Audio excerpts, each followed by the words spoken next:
नमस्कार साथियों, स्वागत है फिर से आपका एक बार देवेंद्र आचार्य केमिस्ट्री यूट्यूब चैनल पर। ये हमारा यूट्यूब चैनल है और यदि आप मुझे फेसबुक के माध्यम से देख रहे हैं तो कृपया हमारे यूट्यूब चैनल को सब्सक्राइब जरूर करें। साथियों, ये हमारे धातु एवं धातु यानी कि metal and non metals chapter का लास्ट लेक्चर है, लेक्चर नंबर 9। ठीक है, पिछले 8 लेक्चर हम इस चैप्टर पे कंप्लीट कर चुके हैं और आज का जो हमारा टॉपिक है वो है कोरोजन यानी कि संक्षारण। किसी भी धातु में कोरोजन कैसे उत्पन्न होता है, संक्षारण कैसे बनता है, कोई धातु संक्षारित कैसे होती है। तो साथियों, आज स्टार्ट करते हैं और ये हमारा लेक्चर 15 से 20 मिनट का होगा जिसमें हम संक्षारण के बारे में जानेंगे और संक्षारण के प्रकार जानेंगे। जी हाँ साथियों, की संक्षारण कितने प्रकार के होते हैं, corrosion, types of the corrosion.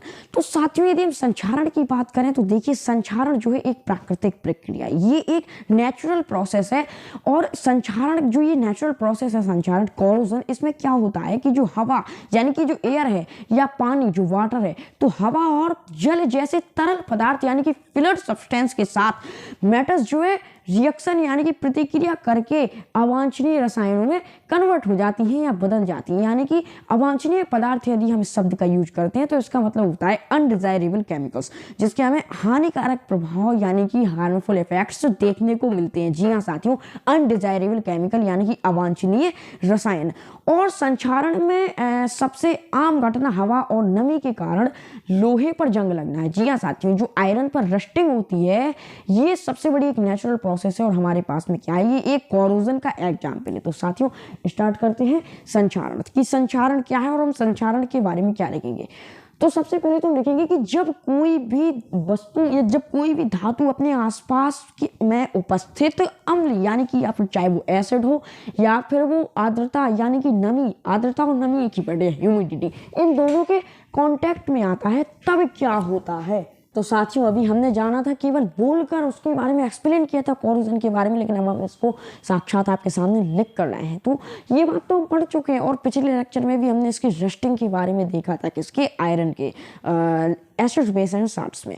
तो साथियों, हमसे क्या कहा गया था, मैं फिर से एक बार रिपीट कर देता हूँ कि जब कोई धातु अपने आसपास के उपस्थित आर्द्रता, नमी, जल, अम्ल आदि के संपर्क में आती, कांटेक्ट में आती, मान लो हवा में नमी, उसके संपर्क में आ गई धातु, या उसको आर्द्रता भी हम लोग बोल सकते हैं, या फिर मान लो उसके ऊपर सीधा पानी आ गया, या मान लो अम्ल आ गया। अरे अम्ल कैसे आ गया, अम्ल बोले तो बारिश का पानी, तो जो उसका जो एसिडिक पीएच वैल्यू होती है उसका थोड़ा सा, या मान लो उसमें कोई ऑक्साइड फॉक्साइड आ गया, बेसिक नेचर, तो कुछ चीज़ों ने आकर रिएक्शन कर ली, तो जो धातु होती है वो खराब होने लग जाती है।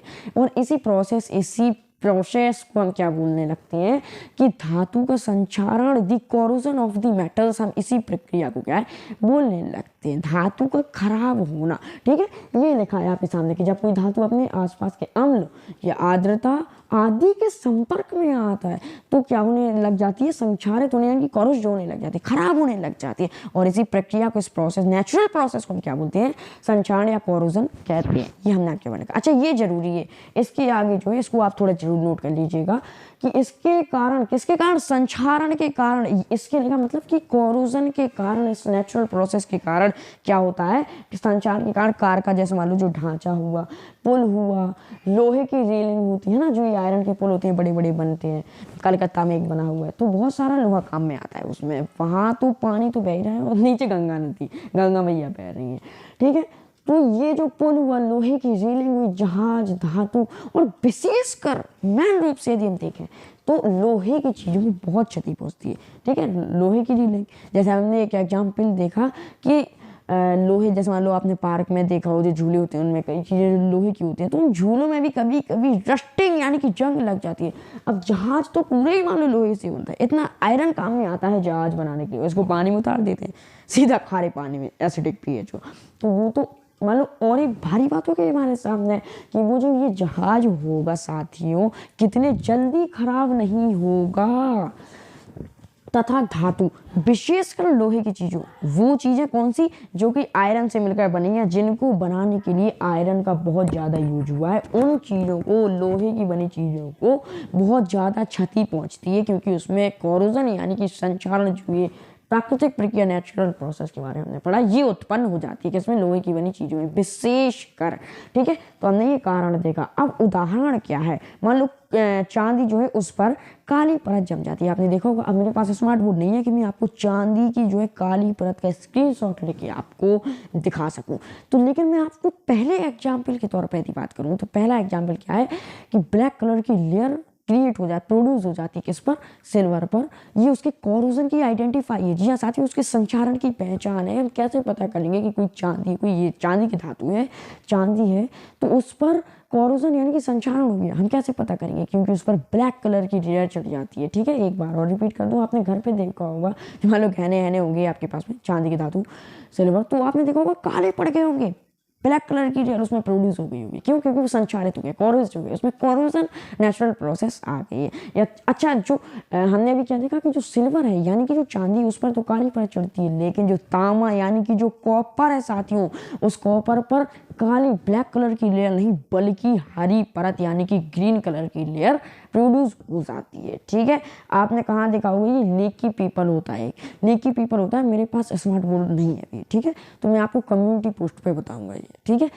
तो जो कॉपर होता है, मैं बात कर रहा था, जैसे मान लो कॉपर, अब मैं आपको क्या एग्जाम्पल, मान लो कोई कॉपर का कंटेनर है, तो आप देखोगे उसमें रस्टिंग नहीं होगी, उसमें रस्टिंग नहीं होगी ना कॉपर में ना सिल्वर में, रस्टिंग केवल आयरन में होती है साथियों, ठीक है। तो मैं क्या बोल रहा था कि जो कॉपर है उस पर ग्रीन कलर की लेयर आ जाती है, हरी परत आ जाती है तांबे पर, और यही उसके कोरोजन यानी कि संचारण की क्या है साथियों, संचारण की पहचान है, ठीक है।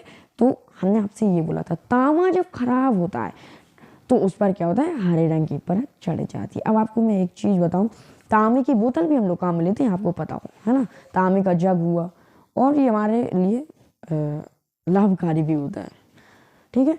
तो अच्छा, हमें क्या करना चाहिए कि उसको लोहे से यानी कि एसिड से उसको धोना चाहिए। आपने कई बार देखा होगा आपके घरों में जो है धोते भी होंगे, मतलब धोया भी जाता होगा किसको, तांबे के बर्तन को, कॉपर के कंटेनर को नींबू से, एसिड से, क्योंकि जो नींबू होता है, लेमन होता है, उसमें शायद कौन सा एसिड प्रेजेंट होता है, साइट्रिक एसिड नहीं, साइट्रिक तो ऑरेंज में होता है, लैक्टिक एसिड, हाँ सर लैक्टिक होता है, ठीक है, मुझे ध्यान नहीं है, मैं कंफर्म नहीं है अभी मुझे। तो उससे क्या है, एसिड से वो जो है ग्रीन कलर की लेयर ना जमे, इसीलिए हम क्या करते हैं, उसको नींबू से धोते हैं कॉपर को साथियों, ठीक है, ताकि अगर उसके अंदर कुछ मान लो संचार हो भी जाए तो हट जाएगा, खत्म कर देगा वो कोरोजन को। तो तांबे पर जो है हरे रंग की परत चढ़ जाती है, ठीक है। तो अब हम 3 यहाँ एग्जाम्पल जरूर लिख लें, आपको बोर्ड में मैं उम्मीद करता हूँ कि दिख रहा होगा, नहीं दिख रहा होगा तो बोर्ड को क्लीन कर दूंगा, क्या बात है। तो मैं आपसे कर रहा था उदाहरण की यानी कि एग्जाम्पल की बात, जो कि हमारे पास क्या हो सकते हैं। तो पहला एग्जाम्पल हमारे पास चांदी पर काली परत जम जाती है, ठीक है, जो सिल्वर है। फर्स्ट हमारे पास में क्या है, चांदी पर यानी कि जो सिल्वर मेटल होती है, तो आपने घरों में भी देखा होगा जो उसके गहने बहने होते हैं, गहने, चांदी पर काली परत, ब्लैक कलर की लेयर जम जाती है। और ये जब ब्लैक कलर की लेयर जम जाए तो समझ लीजिए कि उस सिल्वर में क्या हुआ है, कोरोजन हो गया, कोरोइज्ड हो गई काली परत, ठीक है। अब मैं थोड़ी ना यहाँ चित्र बना के दिखाऊंगा आपको कैसे जमती है। और दूसरा क्या है, दूसरा साथियों हमारे पास है तांबे पर हरी परत, जो कॉपर होता है उस पर कैसी, उसकी क्या है, मतलब उसकी आइडेंटिफाई कि संचारित होगी वो, उसमें कोरोजन हो गया, उसकी पहचान है कि तांबे पर कैसी हरी परत यानी कि ग्रीन लेयर जम जाती है। इस पर क्या, ब्लैक लेयर, और ब्लैक लेयर, और जो हमारे पास तांबा है उसमें क्या, ग्रीन लेयर। अब जो थर्ड एग्जाम्पल है साथियों हमारे पास, वो क्या है, वो है लोहे का संचारण। लोहा कैसे होगा, ये तो दुनिया में सबको पता है कि लोहे के संचारण की पहचान क्या है, लोहे पर जंग लग गई, रस्टिंग हो गई। लेकिन जंग लगना, अभी मैंने आपको क्या बताया कि चांदी के लिए या तांबे के लिए हम जंग लगना वर्ड यूज नहीं करेंगे, केवल लोहे के लिए हम इस वर्ड का यूज करते हैं, और यही उसके कोरोजन की आइडेंटिफाई है कि लोहा जो है संचारित हो गया यानी कि उसमें कोरोजन हो गया। तो हम क्या कब कहेंगे, जब लोहे में जो है क्या हो जाए, रस्टिंग हो जाए यानी कि जंग लग जाए, तो लोहे का संचार, लोहे पर नहीं, यहाँ मैं शब्द सही रहेगा, लोहे में जंग लगना, और जिसको हम इंग्लिश में क्या बोलते हैं, रस्टिंग, रस्टिंग, रस्टिंग, रस्टिंग किस में होता है, आयरन में होता है ये, ठीक है। लेकिन चांदी और तांबे में हम रस्टिंग वर्ड यूज़ नहीं करेंगे, केवल आयरन में होता है, ठीक है। इसमें क्या है, ग्रीन कोटिंग हो जाती है, इसमें ब्लैक कोटिंग। तो किसी और मेटल के लिए हम जंग लगना शब्द नहीं होते, उनमें क्या बोलते हैं कि उनका संक्षारण हो गया। लेकिन लोहे के लिए एक खास शब्द काम में लिया जाता है, रस्टिंग हो गया, उसमें जंग लग गई। इंग्लिश में रस्टिंग बोलेंगे और हिंदी में क्या, कि उसमें जंग लग गई। अब एक चीज़ आपको और बतानी थी, हाँ, मैं आपको ये बता रहा था कि जो कॉपर है ना, कॉपर के पाइप होते हैं ना, वो कहाँ पर होते हैं। मैं यदि आपसे पूछूं कि कॉपर के पाइप होते हैं वो कहाँ पर होते हैं, तो जो एसी होता है, एयर कंडीशनर, तो उसमें कॉपर पाइप लिखा रहता है। जो एसी होता है हमारे पास में, तो एसी में वो लोग जो है कॉपर का पाइप यूज करते हैं, तो ये एसी में पाया जाता है, ठीक है। हमें इतने से ज़्यादा नहीं देखता है। अब हम देखते हैं कि संक्षारण से सुरक्षा कैसे हो सकती है साथियों, यानी कि संक्षारण के बचाव क्या है, कैसे संक्षारण यानी कि कोरोजन को रोक सकते हैं। तो स्टार्ट करते हैं। तो साथियों, संक्षारण से यानी कि कोरोजन से सुरक्षा करने के लिए है तो हमारे पास बहुत सारे सॉल्यूशन, जिनको अभी हम देखेंगे। लेकिन अभी हमने केवल यहाँ पर कितने लिखे, केवल 4 लिखे। पहला कौन सा है, पेंट करके। जी हाँ साथियों, यदि हम पेंट कर दें किस पर, वो हम मेटल की चर्चा जब करेंगे तब देखेंगे।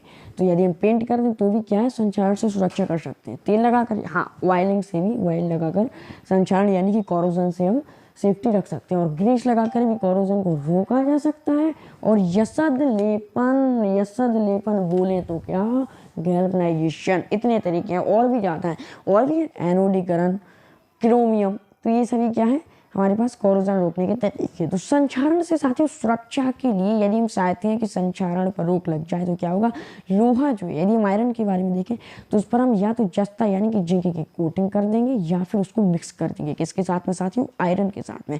तो क्या होगा कि जब हम जस्ता यानी कि जस्ता बोले तो जिंक, तो यदि हम जिंक की कोटिंग करेंगे या जिंक को आयरन में मिक्स करेंगे तो क्या होगा, जो आयरन में कोरोजन प्रोड्यूस हो रहा होगा, कोरोजन या संक्षारित हो रही होगी जो लोहे की वस्तु, वो फिर संक्षारित नहीं होगी, उसमें कोरोजन नहीं होगा, और इसे गैल्वनाइजेशन बोलते हैं। और अच्छा, ये क्या होता है, ये जो गैल्वनाइजेशन होता है, ये मेटल्स यानी कि धातु और हवा के बीच एक झिल्ली बनाता है साथियों। क्या बनाता है, एक झिल्ली बनाता है, जिससे लोहे की ऑक्साइड्स को स्टील की परत पर विकसित होने से रोकता है। जी हाँ साथियों, क्या करता है, लोहे की जो ऑक्साइड्स को स्टील की परत पर, जो स्टील की परत होती है उस पर लोहे की ऑक्साइड जो होता है उसको विकसित होने से यानी कि ग्रोथ करने से रोकता है। तो साथियों एक मिनट, तो साथियों देखते हैं कि जो संक्षारण से सुरक्षा के लिए जो पहला जो प्रोसेस है, पहले उपाय है यशद लेपन यानी कि गैल्वनाइजेशन। इस गैल्वनाइजेशन में क्या होता है, तो साथियों हम स्टार्ट करते हैं गैल्वनाइजेशन। तो गैल्वनाइजेशन में क्या होता है कि जो लोहे पर, और इस्पात मतलब स्पीड, इस्पात का मतलब होता है स्पीड, स्टील, तो जंग से सुरक्षित रखने के लिए उन पर जस्ते यानी कि जिंक की परत चढ़ाने की विधि को यशद लेपन कहते हैं, ठीक है। तो हम इसके बारे में क्या लिखेंगे कि लोहे यानी कि जो आयरन है, लोहे एवं और साथ में क्या है, इस्पात बोले तो स्टील। जैसे हम लोहे को आयरन लिखना जरूरी नहीं समझते, इसी प्रकार में इस्पात को स्टील लिखना जरूरी नहीं समझते, क्योंकि पता होगा सबको इस्पात। तो लोहे और इस्पात को जंग से यानी कि इनको कोरोजन होने से रोकने के लिए जस्ता क्या कहलाता है साथियों, एक बार मैं आपको बता दूं कि जो जस्ता वर्ड मैं यूज कर रहा हूँ इसका मतलब होता है जिंक। अब हम जिंक को मिक्स भी कर सकते हैं उन मेटल्स में, या फिर इसकी कोटिंग भी चढ़ा सकते हैं, किस पर, आयरन पर या इस्पात पर। तो इस पर हम क्या करते हैं, चढ़ाने के लिए जस्ते यानी कि जिंक, जिंक की परत चढ़ाते हैं, ठीक है, चढ़ाते हैं। और इस विधि को ही गैल्वनाइजेशन यानी कि यशद लेपन विधि कहते हैं, ठीक है। तो हमने इतना देखा किसकी, गैल्वनाइजेशन के बारे में, कि जब भाई हम जिंक की कोटिंग या फिर जिंक को मिक्स कर देते किसमें, लोहे और इस्पात यानी कि आयरन एंड स्टील में, तो उससे क्या होगा कि उसमें कोरोजन नहीं होगा, वो लोहे की वस्तु या स्टील की वस्तु जो है संक्षारित नहीं होगी, कोरवाइज नहीं होगी। हमारा अगला उपाय क्या है साथियों, जो हमारा दूसरा उपाय है कोरोजन से मेटल्स को सुरक्षा करने का, वो है मिश्रातवन। क्या है वो, मिश्रातवन, जिसको हम अंग्रेजी भाषा में क्या बोलते हैं, इंग्लिश में हम बोलते हैं एलॉइंग, ठीक है साथियों। तो एलॉइंग में मतलब हम क्या करेंगे, एलॉइंग इसमें साथियों क्या होता है, आपने देखा होगा जैसे मान लो आप कार लेने जाते हो तो उसमें वो क्या बोलते हैं कि जो व्हील है ये शाइनिंग व्हील यानी कि ये चमक रहा है। तो जो शाइनिंग व्हील होता है वो किसका होता है, अच्छा चलो ये छोड़ो, जो टायर होता है वो किसका बना होता है, टायर ही है, ठीक है।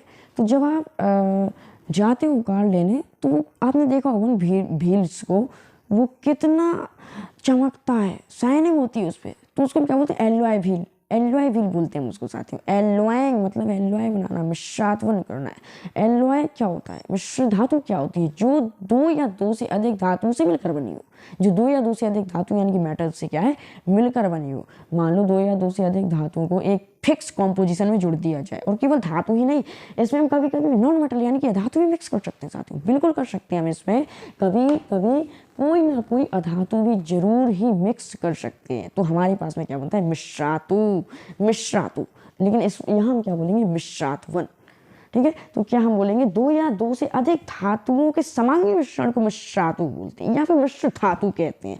भैया धातुओं को मिक्स कर दो तो हमारे पास में एलॉय या मिश्र धातु बनती है। अच्छा एलॉय की खासियत क्या होती है कि उसमें जैसे मान लो दो धातुओं को आपने मिक्स किया तो दोनों के गुण होंगे, यहाँ पे कुछ नए गुण होंगे, लेकिन इसकी खासियत क्या है कि गुण नहीं दिखा रहा। भाई गाड़ी का टायर जो हमको दिया है उसका रंग नहीं होता, उस पर रस्ट नहीं होता, उस पर कोरोजन नहीं लगता, लोहे का बना देती तो नुकसान भी है।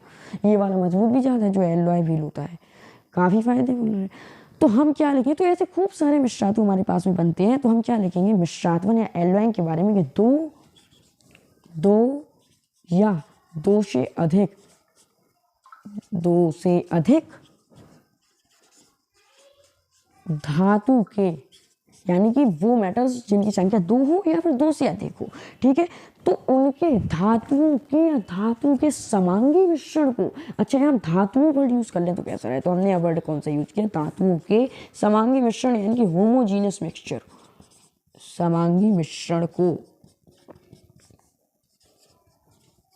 समांगी मिश्रण को यानी कि होमोजीनियस मिक्सचर जिसमें केवल मेटल से निकली हुई हो, हम क्या बोलते हैं, मिश्रातु या फिर मिश्र धातु, मिश्रातु या मिश्र धातु कहते हैं, मिश्र धातु कहते हैं, ठीक है साथियों। हमने इतना जाना किसके बारे में, एलॉइंग के बारे में। मिश्रात्वन या एलॉइंग जिसको हम बोलते हैं, हमारा जो थर्ड तरीका है कोरोजन को रोकने का वो क्या है, तो साथियों अब हमारा जो तीसरा तरीका है वो है एनोडीकरण, जिसको हम इंग्लिश में क्या बोल सकते हैं, एनोडिशिंग। इसमें हम क्या करते हैं कि एल्यूमिनियम पर ऑक्साइड की लेयर चढ़ा देते हैं। जैसे समझना क्या होता है हमारे पास में कि मान लो ये एल्यूमिनियम है, ठीक है, ये हमारे पास में एल्यूमिनियम है, एक मिनट साथियों, तो इस पर क्या होगा, चारों तरफ से एयर आ रही है, ठीक है, ये मान लो ऑक्सीजन के पार्टिकल्स हैं हमारे पास में, ऑक्सीजन के ये पार्टिकल्स हैं, तो क्या होगा, ये ऑक्सीजन चढ़ जाएगी इस पर और इससे रिएक्शन करेगी और इसको खराब करेगी, इसमें कोरोजन प्रोड्यूस करेगी और क्या बनाएगी, Al2O3 एल्यूमिनियम ऑक्साइड। तो हम क्या करते हैं साथियों, इसमें इस रिएक्शन में पहले से ही इस पर ऑक्साइड की परत चढ़ा देते हैं, हम खुद अपनी मर्जी से इस पर ऑक्साइड की लेयर चढ़ा देते हैं।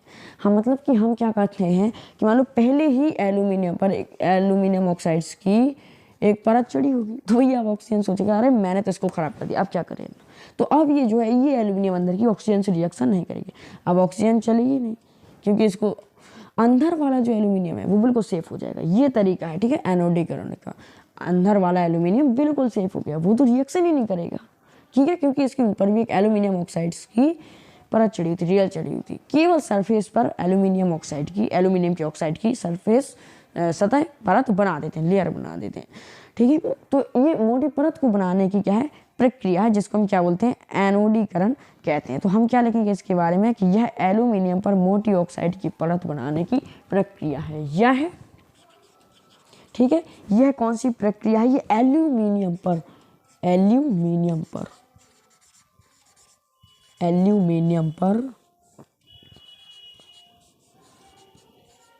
मोटी परत किसकी, एल्यूमिनियम पर ऑक्साइड की, सॉरी साथियों गलती हो गई है हमसे, क्षमा करें, ऑक्साइड की मोटी परत चढ़ाने की, थिन लेयर चढ़ाने की प्रक्रिया है, ठीक है, चढ़ाने की प्रक्रिया है। अच्छा, इसमें क्या होता है कि जो एल्यूमिनियम पर ऑक्साइड्स की हम क्या है मोटी परत चढ़ा देती है। अब इसमें हम क्या करेंगे, विद्युत अपचयन। क्या करेंगे हम, विद्युत अपचयन। अब हम फिर से एनोड कैथोड वाला वो लेते हैं सिस्टम जो कि हमने कर लिया था। तो मान लो हमने ये बनाया एनोड और कैथोड बनाया, ठीक है। ये क्या है, एनोड एंड कैथोड। ये वाला भैया हमारे पास में पॉजिटिव वाला एनोड,